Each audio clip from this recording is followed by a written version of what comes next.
point is not what... For a luchador, the mask is a matter of honor and pride, not just part of your ring gear. Now imagine how embarrassing and disheartening it becomes for them when they get accidentally unmasked while wrestling in front of live fans. I'm Kevin, and here are 6 accidental unmaskings of a masked WWE superstar. Number 6, Sin Cara. Performing in packed arenas before he ever got to WWE under the moniker Mystico, Sin Cara became infamous for his WWE tenure for botched spots, and it shouldn't be surprising that this is another one that makes the list. The former WWE superstar got himself unmasked on an episode of Raw in 2012, although no fault to his own. Tagging with Rey Mysterio and Sheamus, Sin Cara faced off against the team of Alberto Del Rio, Ricardo Rodriguez, and David Otunga. During the match, Sin Cara was put in a headlock by Del Rio. However, Del Rio ended up accidentally unmasking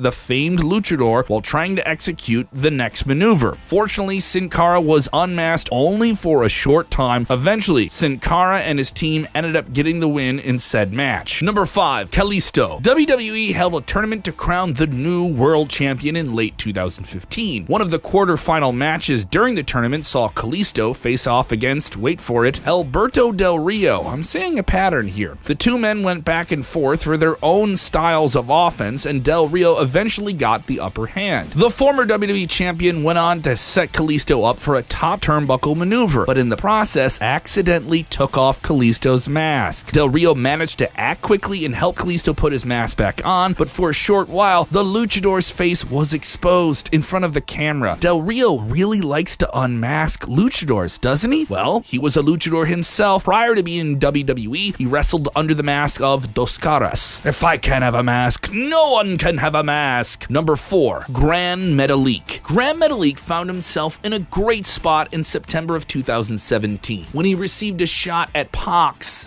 Neville's championship. The two incredible athletes were putting on a great spectacle of a match full of amazing high-flying offense until they got outside of the ring and things got problematic. During the match, Neville tried to put his hands on Metalik's mask and tried to pull it off. However, the former king of the cruiserweights put on a little bit too much pressure, which led to the mask being torn, exposing part of Metalik's face. The luchador wrestled the rest of the match with a torn mask and eventually tapped out to the champion's Rings of Saturn submission hold. Number 3, Kane. Yeah, I know we've seen Kane without his mask, but that's not the point here. At Crown Jewel 2018, a masked Kane and The Undertaker took on the team of Triple H and Shawn Michaels in the main event of the show. The match was filled with botches and was widely ridiculed by fans and critics alike. However, there was one bad spot in the match that stood out from the rest, and it came towards the very end of the match, and the Big Red Machine decided to set HBK up on the top turnbuckle. Michaels decided to unload his fists on the Devil's favorite demon, and in the process, accidentally sent his mask flying out of the ring. Kane tried to recover his mask, rolled outside of the ring to retrieve his face gear, but before he could do that, he was hit with a moonsault from Michaels and was left on the floor unmasked. Eventually, Kane managed to put his mask back on and finish the match, eating the pin from D-Generation X and losing the match in the process. And thankfully, it was over. Number 2, Lince Dorado. In 2018, on an episode of 205 Live, Lince Dorado and Drew Gulak were featured in a 6-man tag team match. During a segment of the match, Gulak and Dorado were the legal participants. In the middle of their battle, Gulak decided to throw down Dorado onto the mat, which caused the luchador's mask to come off. The mask flew off at a distance and Dorado's face was legitimately exposed. Dorado rolled out of the ring. Fortunately, with the help of the match's referee, he was able to retrieve and put his mask back on. What made it worse after this is that Dorado ended up tapping out to Gulak and taking the loss for himself and his team. Number 1, Rey Mysterio. Speaking of masked wrestlers, how can one forget about one of the greatest luchadors of all time, Rey Mysterio? Mysterio was already unmasked in the late 90s, but since joining WWE in 2002, he has remained as a masked performer, almost as if he never lost a mask versus hair match in WCW. Owing to his nearly 2 decades of presence, mainly in the WWE, Rey Rey Mysterio's mask has often been targeted. Several wrestlers have attempted to embarrass him by taking it off his face. Notable names have been Chavo Guerrero, Randy Orton, CM Punk, Chris Jericho, and the list goes on. Rey Mysterio and Andrade were embroiled in a heated rivalry that featured multiple instances of the now current AEW star trying to unmask the former World Heavyweight Champion. In January 2020, Rey challenged Andrade for the WWE United States Championship, but Andrade managed to harass Mysterio by ripping off his mask, which resulted in the match ending quickly. Many felt it would lead to another mask versus hair match at that year's Royal Rumble, but the plans in WWE never materialized. Now, is someone ever going to get that mask off Rey Mysterio again? Could that mask be handed down to his very son, Dominic Mysterio? Find out. We did a recent interview with Dominic Mysterio that's up now on the Sportskeeda Wrestling YouTube channel.